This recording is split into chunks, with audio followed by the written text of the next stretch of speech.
The Cincinnati Reds are their name, and mediocrity is their game.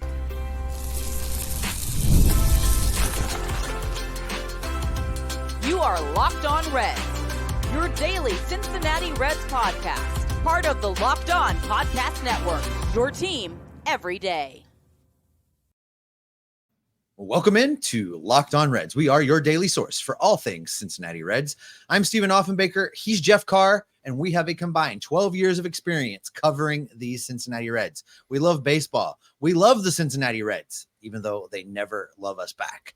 We've taken our love of the game, our love for this team, and we have turned it into information for you. Locked On Reds is part of the Locked On Podcast Network, your team every day. On today's podcast, we are going to be discussing what's real, what's realistic for the rest of the way for the Cincinnati Reds in 2024. We're going to look at what to expect from certain players and break down some really good performances and what we expect to see them do the rest of the way in 2024. And we're going to take a look at how we feel about the Cincinnati Reds when they're on national television or on different broadcasts that has all of the Major League Baseball world focusing in on the Reds. We're going to dig into all of that on today's show. Before we get to that, let's shout out the sponsor of today's show. Today's show is brought to you by supplyhouse.com. It's the reliable way to get parts fast. Shop for your next plumbing, HVAC, or electrical job and get fast shipping from coast to coast at supplyhouse.com. All right, Jeff, let's dive into this because the Reds, and I've said this for weeks and weeks now, the only thing that they're consistent at is being inconsistent. The only thing that you can count on them for, the only thing that's truly reliable about this team is that it's unreliable. And they continue to show us that. It ups, it downs. They get blown out by the Brewers. They lose to the Brewers 1-0. They beat the Brewers when they probably shouldn't beat the Brewers. It's just more of the same with this team.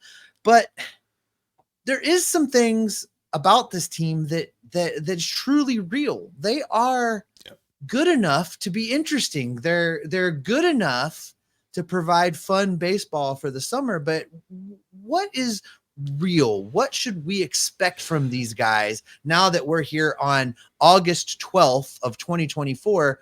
What do the final 6 weeks of baseball look like for the Cincinnati Reds? The big picture about the Cincinnati Reds team, Steve, and I hate saying this, you know this, I fight these kinds of conversations quite a bit in our show planning for long periods of time during the season, but they're not ready. This team just isn't there yet. They are missing some key pieces. They are deficient in some key areas, and it has just now really hit home for me that they're not going to make the ultimate goal for this season. This season is ultimately going to go down as a disappointment. And sure, there are some good things, and we're going to get into what those good things are. But I wanted to start off first that we are coming from a position here that while they're fun, we don't see them as a playoff team. The division's over for the Reds. For sure. We can be all done talking about the National League Central. It's not going to happen. And as much as I would love for the Reds to get one over on the Brewers and get back at the Brewers, it's not going to mean anything for this year. So maybe save the getting back and getting over on them next year. But right now, this team has just fallen too far for the division to matter. And quite frankly, there's going to be plenty of people out there, because there's been these people all year, that look at the wild card standings and they say, well, they're not that far out of it. So no, they're not mathematically eliminated, but the things that they need to do to make up the gap, I just don't believe they can. And I think that's kind of where I have come to that realization, Steve, that the team just isn't ready yet. They're taking some big steps, and we definitely want to get in with that, but we've got to start first with, look, me, everydayers know where I stand on the Cincinnati Reds. They know I am optimistic, maybe to a fault. Realistic all the way, baby. This team's not ready. Yeah, and let's be clear about the numbers we're talking about, Jeff. You and I agree. They're not going to win this division. They're not going to win the National League Central in 2024. But here's the thing that really makes it hard for people like you and I that talk about this team every day. As of the time that we're recording right now, the Cincinnati Reds are 10.5 games and in fourth place in the National League Central, 10.5 games out from the Brewers. That's pretty insurmountable with 6 weeks to play. I mean, it would take a historic run like the Cardinals went on a couple years ago, plus a historic collapse by everybody above the Reds. It's not going to happen. But here's where they get us. This is where they reel us in and keep us saying, but there's a chance. Because as you're listening to this, I'm sure on a Monday morning, maybe sipping your coffee, your Cincinnati Reds are 4.5 games out of the final wild card spot with 6 weeks to play. That's very doable. That in baseball math is a team that's contending for the final wild card spot. And what we see from these Reds and that number, they don't jive. They don't add up. But yet here we are. So what does that mean, Jeff? It means we have to decide who these guys really are. Who they really are is a fun team that can play up to the level of their competition and win some baseball games. Who they also are is an immature team that falls off when they can't quite get the hype up, and they're playing the Miami Marlins of the world, and they're playing the White Sox type teams. They play down to that level. And that's why we are where we are as Reds fans, watching this team struggle in one-run games, struggle against teams that they should handily beat, and then go out and win the season series against teams like the Dodgers and the Phillies and take it to the Atlanta Braves and all of the things that this Reds team has done. So it makes us be forced, Jeff, to find a position, to find a place. And I'm trying to figure out what that place is for me. And I think this is where I land. I'm going to enjoy this team the rest of the way.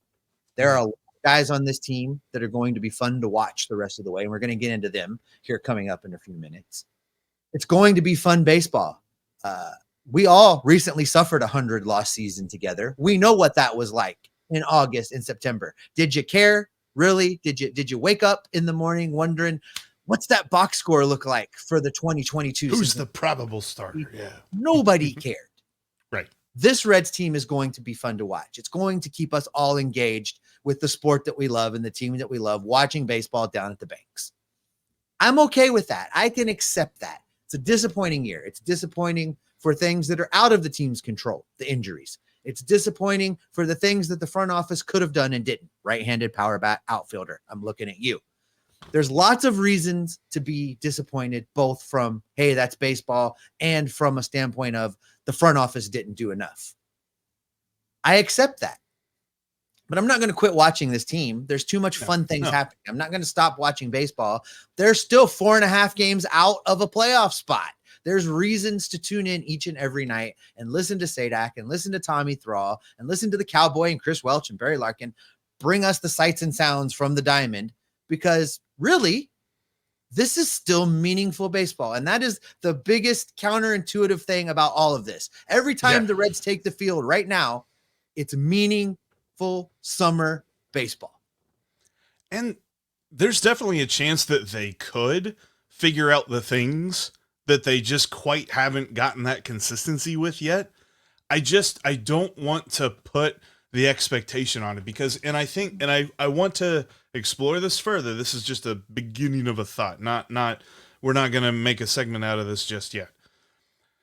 But we erred in our expectation of linear progress. We assumed that 82 wins last year meant 88 wins this year, 90 wins this year, division championship this year, something like that. We assumed that it was just going to keep going up. And we assumed that there's no way that everything could possibly go wrong. And quite frankly, there are two things that didn't go wrong. There are two things that went crazy right. Because while we're on the subject of what is real, you know what's real? Ace Hunter Greene and superstar Elly de la Cruz. Both those things are very real. Yep. This team has their best pitcher that they can build around and their best position player that they can build around. We know that for a fact. But we also know for a fact that everything else has taken a step back. Matt McClain, is he going to be a healthy guy that we can count on throughout the rest of his career? CES, same question. Noelvi Marte, who is he? Like things like this that were not answered, or at least we thought might have been answered and then turned into questions. Kind of, did the reverse Jeopardy type deal. I really kind of think that this season has made me reevaluate how I analyze baseball, because I kind of felt like that linear progression was just a given. And that was my error. And look, I mean, we're adults. We're human adults. We can learn new things, right? I always use the joke that when I was a kid, I thought chocolate milk cake from chocolate cows. We know that doesn't happen. Although chocolate cows sound like a phenomenal thing if they ever come out with that. When you were a kid, that was last Tuesday. But I learn things and I understand them differently. And I'll tell you this, I've learned a lot with the Cincinnati Reds team here in 2024. And we've learned a lot about like players that we've seen, players that we continue to want to watch for. And we want to get to that, including a very key positive update from Sunday's win. I get it. They won 1 out of 3. We're not looking for that. I'm going to tell you exactly why it was positive coming up next.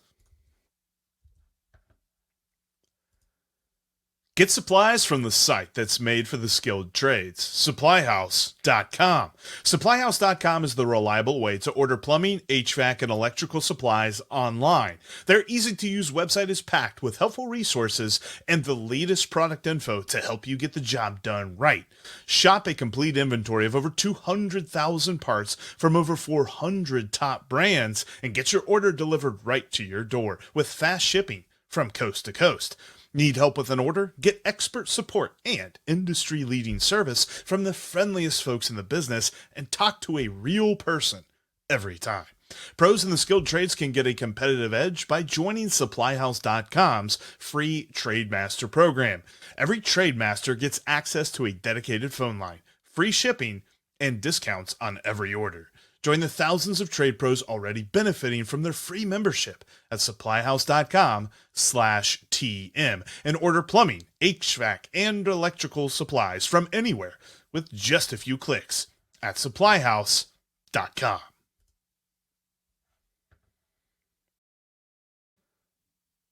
Thanks for making Locked On Reds your first listen every single day. For your second listen, check out Locked On MLB. Paul Sullivan, a.k.a. Sully, brings you through the MLB season with his trademark humor and gets you set for the playoffs as we are barreling ever closer to the playoffs. Get ready for the Fall Classic with Sully over at Locked On MLB, part of the Locked On Podcast Network, your team every single day. And speaking of every single day, shout out to our everydayers out there. Thank you for making us part of your day because we love talking Reds baseball with you. As I mentioned just a little bit ago, I really want to kind of dive into this thought a little bit further, why we were so wrong about this linear progression. And I have an example that really isn't that old. In fact, we should have seen this coming. I'll tell you why on tomorrow's episode. Make sure you join us. But I want to look at this, Steve, because we want to talk about some key performances from this Milwaukee series, some key performances we are going to be looking for the rest of the season. And the first one for me starts with this, because coming into this series, I knew beyond a shadow of a doubt that the only way, there were two things, one of two things, and if both things happen, then the Reds usually win by a lot, but one of two things had to happen for the Reds to win a ball game. Elly Cruz had to go off, or the starting pitcher had to give them a good performance that went reasonably deep, 6 innings plus into a ball game. Neither one of those things happened on Sunday. I mean, Nicola was fine. He, tosses 5 1/3 innings, only gives up 3 runs, but he wasn't Nicola that we are used to. Elly Cruz had a hit and a walk, didn't score a run, didn't really make a big impact on this game. But the Reds were able to score 4 runs and beat the Milwaukee Brewers largely on the supporting cast and on the bullpen. And I think that is a very good sign. It is. And in fact, we've been on the conversation about who, if anyone, is likely to maybe get extension talks in the offseason. And the guy that you and I have both kind of landed on as a realistic target for maybe buying out some arbitration and stabilizing their contract is Tyler Stephenson. Now, He's not hitting 40 home runs, but he's hitting right now. As a matter of fact, his batting average is now up to 248. He was 2 for 3 yesterday with another home run, his 15th on the year. Yeah, it's not 40, but he may get to 20 this year. 25 away. He's only 25 away. Tyler if he hits Stephenson one every day, he can get there. There is correct. And he's a guy that has an opportunity, Jeff, because there's nobody biting at his heels right now. There is nobody in the Reds farm system making a push to come and take that job away from him. As a matter of fact, they signed Tucker Barnhart to be a depth catcher in Louisville. That should tell old friend, he's back. Old friend, he's back. We love Tucker, but that should tell you everything you need to know about the immediate depth of the Reds catching core. It is not there. There may be some guys coming, but they're a long way away. So for me, Tyler Stephenson has shown enough that they should be at least having conversations with him about stabilizing his contract and his numbers, giving him a deal, keeping him around. Another guy that's been very interesting to watch, Jeff. You talk about supporting cast. You talk about a guy that the Reds brought in here, and there were really no expectations at all around what this player was going to do other than be a spare part and maybe help you here and there. And that was Santiago Espinal, who continues to turn it on and play very well. He was 2 for 4 yesterday, Jeff, with 2 RBIs. His numbers continue to climb in his last 30 games. I'm not talking small sample size here. The last month's worth of games. His slash line, Jeff, is 313, 340, 510 with 5 home runs, 14 RBIs. The guy is playing and playing well and showing that, yes, he is, as a matter of fact, a former All-Star. He has multiple years of team control, and he's starting to play his way into a conversation about he's going to be useful not only now, but moving forward in multiple seasons. Steve, I know you have this pulled up, so let's educate the everydayers out there and you listening along with us, talking some Reds baseball with us. Who has a higher batting average right now on the season? Santiago Espinal or Jonathan India? Well, sir, Jonathan India's batting average is 247, and this includes yesterday's numbers. Jonathan India's 247, Santiago Espinal 249. So the answer to that question is Santiago Espinal. And I saw one, and I think I dropped this. Folks on our live show will remember, or if you checked out the Q&A replay last week, or no, take that back 2 weeks ago. But I mentioned this, and I don't think it's changed. I should probably look this up before I say it, but I'm going to say it right now anyway because I don't think it has changed. Santiago Espinal actually has more wins above replacement right now than Jeimer Candelario does. That's unreal considering, and remember how poorly he got his career here in Cincinnati going. He didn't just hit the ground running. It took him a bit to heat up, and to think that that's where he ranks on wins above replacement right now is pretty amazing. I'll take it. And to confirm, it has not changed. In fact, Jeimer Candelario has actually kind of took a step back. He is, at least on Fangraphs, he's worth negative WAR. Fangraphs, and that's the other thing too, and to kind of hammer home the point that we made in the first segment of what we know that Elly de la Cruz is a superstar, because if you look at Fangraphs, he and Shohei Ohtani are on the same level for wins above replacement. Now, that is, I'll give you the caveat that Shohei Ohtani's not pitching right now, so this is half of Shohei Ohtani's game. But we tend to believe that he's Superman. Guess who else is Superman? Elly. Anyway, yes. OPS plus of 130, by the way, 30% above league average is Elly de la Cruz. Just absolutely killing it. And I think that needs to be understood, because it's very easy to focus on negative aspects of his game, but he has so many positives. And as he moves forward next season, 2 seasons, 3 seasons from now, the negatives that we hear people harping on right now are going to be far less pronounced and may even be non-existent. And if you can imagine his game without strikeouts and errors, I mean, MVP is assured. Like, he's in the MVP conversation right now. And if you get rid of those 2 things, you're basically talking about a perfect baseball player. So that's going to be a lot of fun. But yeah, Espinal has been fantastic in his kind of, I don't even know if you call it resurgence, maybe Reds breakout. Let's call it that. I've been happy to see that. A couple other guys I want to talk about real quick before we get out of this segment, Jeff. Let's talk for a minute about Nick Martinez going 7 and managing to be in a pitcher's duel against the Milwaukee Brewers.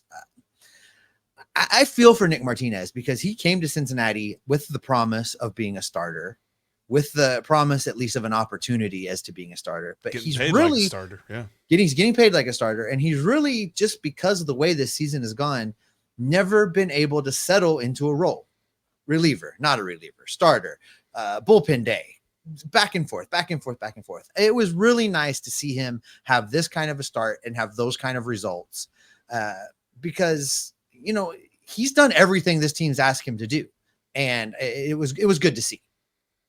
I find it interesting that if you look at Fangraphs even does us a solid of splitting up a pitcher's value as a starter and a pitcher's value out of the bullpen. Put those together, he has a 2.3 wins above replacement this year. He actually is one of a couple of pitchers. No, he's the only Reds pitcher to have at least one WAR as a starter and at least one WAR as a relief pitcher. I think that his value to this team has been very underestimated because there were some bad starts that he had early on in the season, and people thought that's who he was, and they stopped evaluating him.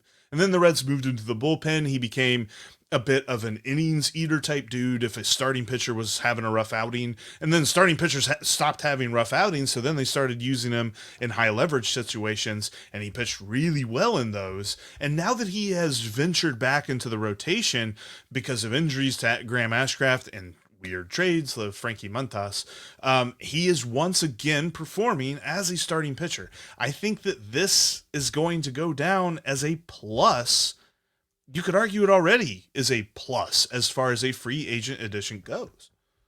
No, I agree. And it'll be interesting to see how he pitches the rest of the way. I think he's going to be in this rotation the rest of the way, barring any injury. So he's the guy. And I hope he's able to go out and deliver starts like that the rest of the way and really build himself up and help the Reds continue to win along the way. One other guy I wanted to talk about real quick is Sam Moll, just because he's continuing to have a really great year. His ERA is now sub 2.5. He's at 2.45 and just kind of goes out there and gets it done. I'm excited that he's been a member of this Reds bullpen. He's not flashy. He's not overpowering. But he's one of the few guys in this bullpen that at any given time I have not cringed when they've come out of the bullpen. I mean, I can't say that about Alexis Diaz. I can't say that about Fernando Cruz. Can't say that about Suter. Can't say that about Farmer. But I can say that about Sam Moll. He just comes out there and works his butt off and gets the job done.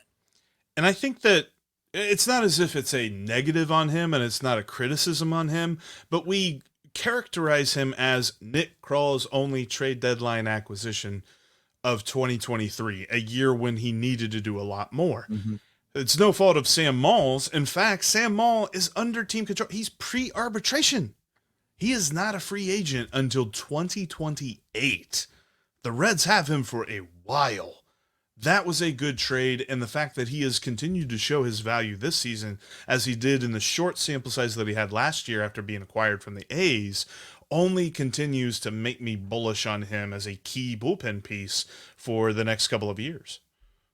Yeah, one thing I know, Jeff, as we head through the dog days of summer here in 2024, there's still lots of fun players on this team to watch. They're doing lots of great things on the baseball field, and what the heck? The Reds are only 4.5 games out of a wild card spot. We're playing meaningful baseball in the Queen City of Cincinnati. But you know what, Jeff? I wonder this. Do you enjoy having the Cincinnati Reds on the national broadcast? Do you like watching different perspectives, different announcers? Do you like it when they're on the streamers or on the Fox National Game of the Week? Well, let's discuss how we feel about the Reds being the focus of the baseball world. We'll talk about that coming up next. This summer, while you're watching your favorite member of the Reds get on base with a hit, they're stealing bases, they're hitting home runs, all of their totals are going up. Well, you can also watch your cash back totals go up with Ibotta with every single purchase that you make. Ibotta is a free app that gives you the most cash back every time you shop on hundreds of items from groceries to beauty supplies to toys. So you can make sure you're beating inflation no matter what you're purchasing.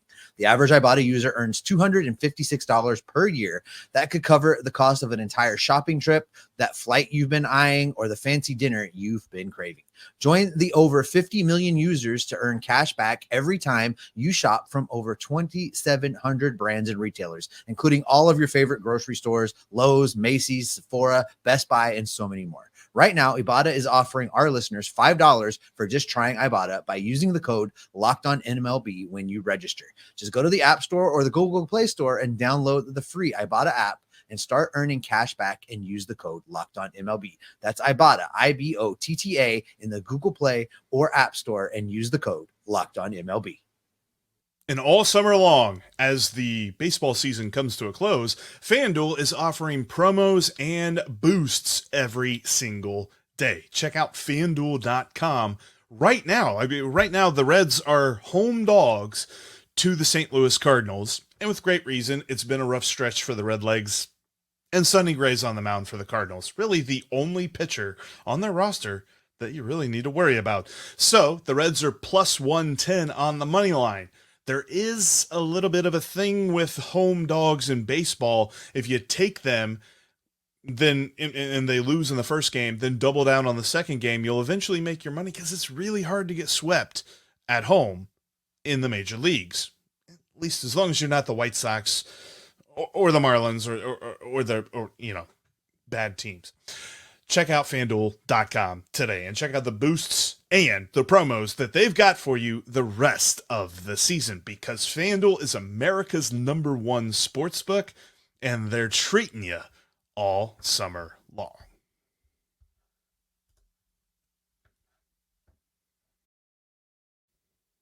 You can catch every pitch of the Reds' hometown broadcast with SiriusXM. Just download the SXM app and search the word Reds. Also, if you haven't done so, bookmark CincinnatiRedsTalk.com to get the coverage of your Cincinnati Reds in written form from Jeff and James Rapine and a host of others writing about your Reds every day. All right, Jeff, the Reds were on Apple TV again on Friday night. And it got me to wondering, after I saw some comments from some people out there that grumble about them being on another service other than the regular Bally Sports Ohio that they're on the majority of the season. And it really got me to thinking of, do I like it when they're on the national broadcast? Do I like the Reds being the focus of the baseball world, the center of attention? Do I like the nation getting to see what we see, Elly de la Cruz and the rest of this cast of characters? And my answer to this question is kind of. I like Elly de la Cruz being showcased. I like Hunter Greene pitching before a national TV audience. I like people getting to find out about Cincinnati and how much fun the city is. I like all that stuff. Here's what I don't like. I don't like that we get a different announcer who can't possibly know everything that the announcers that cover this team every single day know. They can't know all those things. They can't keep up with all those things. And that leads to a lot of bad analysis and bad conversation on the broadcast. And sometimes outright wrong things. And they're not trying to be wrong. They're just wrong because they don't know. ESPN did a thing several years ago, probably decades ago at this point, Jeff. I'm getting old. But they did a thing where they had a Sunday night baseball series where they would bring in the home radio announcer of the team, the home team that they were covering, to do an inning or two. And I would love to see that model implemented. Have a national broadcast on Fox every Saturday and bring the two announcers together and let them cover the game. You're going to get the expertise of both teams to the national masses that we don't get now. Look, when it was Vin Scully walking through that door, he knew everything there was to know about the teams on the field. Those days are over. You're not going to have another Vin Scully. I would love to see the Reds be on national broadcasts and have these national broadcasts, but have them loop in the guys that know, the expertise, the folks that cover these games, to not only get the right information out there, but be able to educate the casual baseball fan that's just tuning in on a Saturday to check out these two teams they may or may not have seen, and let them learn something and get to know these players and get to know these cities. You know, I think that what you're getting at is a problem that Major League Baseball has really built itself into. And it's not even necessarily something that is specific to broadcasts. It's that Major League Baseball is so regional. Like, I would venture to guess, and for anybody that's in the YouTube comment section right now, I'd like to ask your opinion of this. Like, do you watch other teams? Do you care, like, to watch like even a Cardinals Cubs game? Or I'm not going to ask about Red Sox Yankees because we've been bludgeoned over the head with that by ESPN. It feels like those are the only two baseball teams. So but what about like the Dodgers and the Padres right now? That's a hot race. What about if the Dodgers face the Braves or something? Do you watch other teams? Because I don't really. Like I try to, and I'll watch it for a minute and then I'll lose interest because I think it's been built into us that it's a regional thing.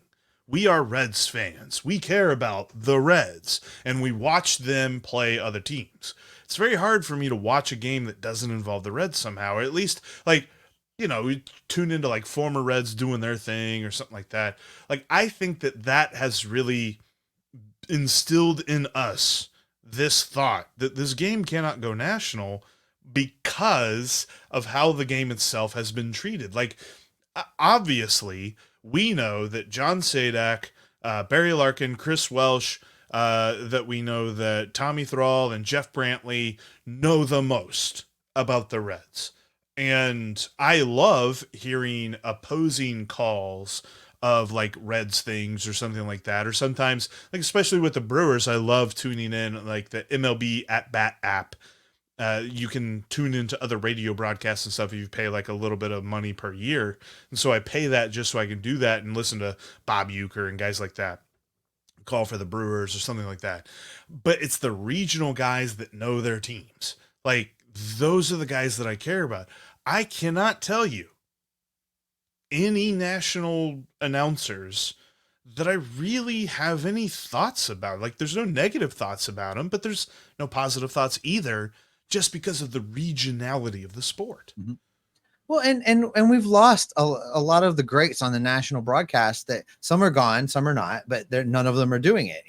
For years it was John Miller and Joe Morgan on ESPN. For years it was Vin Scully not only calling the Dodgers but doing national broadcasts, doing postseason broadcasts.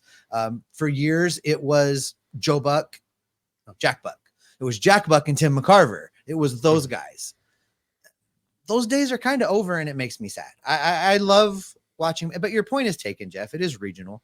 But I do watch the rest of the National League Central because it matters to the Reds. And as the playoff races get closer and closer and the finish line gets closer and closer, I start dialing in on the races, like you say, for teams that are chasing each other. So I would like to see baseball find a better way to handle this. I think it's just one of a laundry list of things that the executives at MLB could do better.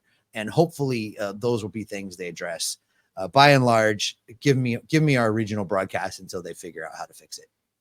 Yeah, and what was it? It was Roku. Was it in Miami? I forget. It was the last time that the Reds were on Roku. It was only just a couple of weeks ago. And Roku's broadcast was with John Sadak doing play-by-play, somebody else as the analyst, and Jim Day in the field, which I'm like, Bally or Roku? You had to watch it on Roku. You couldn't watch it on Bally. But I was like, hey, I'm interested in that broadcast because I know I'm going to get some guys that know about the game. I'm with you. I would like to see a regional person brought into that, but that's also that's a puzzle that Major League Baseball needs to solve because they're moving to a model of where they want to get rid of the blackouts. I believe Rob Manfred when he says he wants to get rid of the blackouts. I think that they will. I think it's going to take a dogfight, and it'll probably be part of the next CBA, things like that.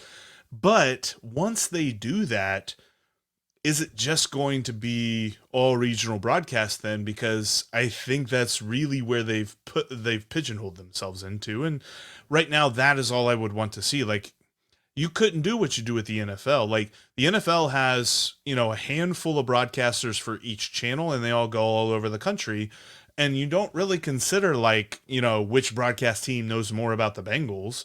You just know that they know. And there's not that feeling about baseball.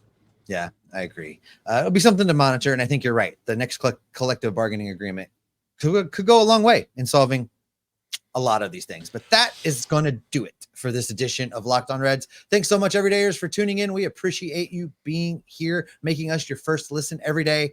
For your second listen, check out Paul Francis Sullivan. That's Sully. He'll help you prepare for the stretch run, the dog days, the playoff pushes, and get you ready for the Fall Classic. He has it all covered each and every day. You can find the link to Locked On MLB in the description of the show, so you don't need to search. It's part of the Locked On Podcast Network, your team every single day. All right, Jeff, that's going to do it for us. What can the folks expect from me and you the rest of the way in the dog days?